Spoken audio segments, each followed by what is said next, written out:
Hi, good afternoon. I'm Bill Eberle from Chr Hansen Labs. I'm here with Mike Zutz from CP Feeds as we continue our discussion about corn silage as it looms around the corner. Want to finish up the series talking about inoculant and plastic.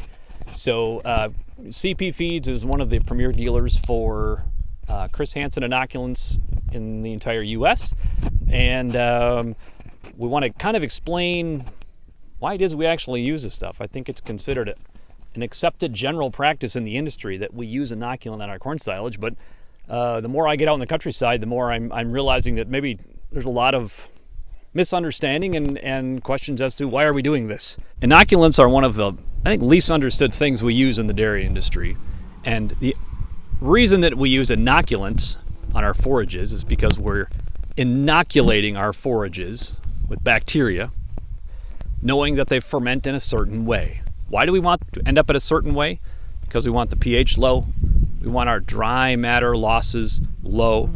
We want to keep those molds and yeasts and mycotoxins in an acidic place so that they can't reflourish and re-ferment and come back to life when they're sitting in the feed bunk. So we need to make sure that the silage that we're putting in our forage structures are at a good pH, good temperature, and are of the right quality.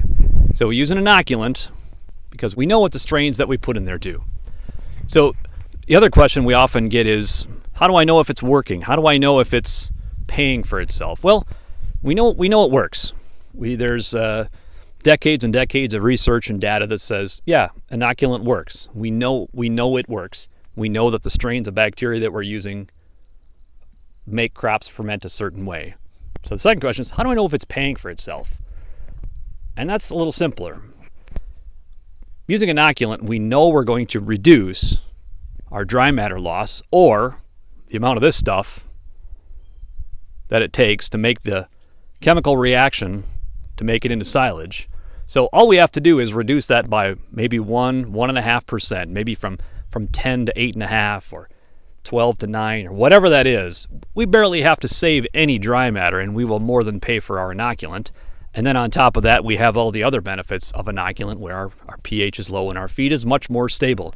One of the big things that I normally talk about on the dairy is that when we get it to the bunker and we want to squeeze all that air out of that corn silage or haylage, as a matter of fact, any silage that we have, what I do at CP Feeds is I talk about plastic and inoculants, but right now I'm going to talk about plastic.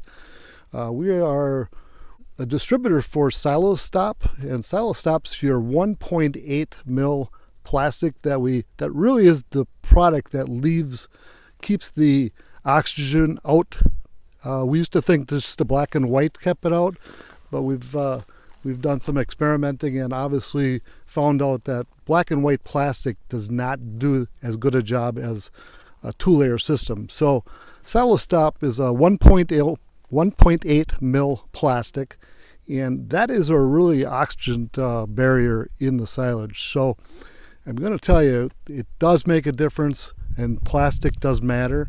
So my recommendation would be to use our 1.8 orange in color SiloStop along with a black and white plastic on top, and then tire to tire as far as where we want to get as many tires as we can. Tire to tire is very important for weight on top of that pile. Also the perimeters. I see a lot of perimeters of piles with nothing on. I'm a person who likes to see pea gravel around, or our SiloStop pea gravel bags. Both of those work very well to keep the oxygen away from that corn silage pile.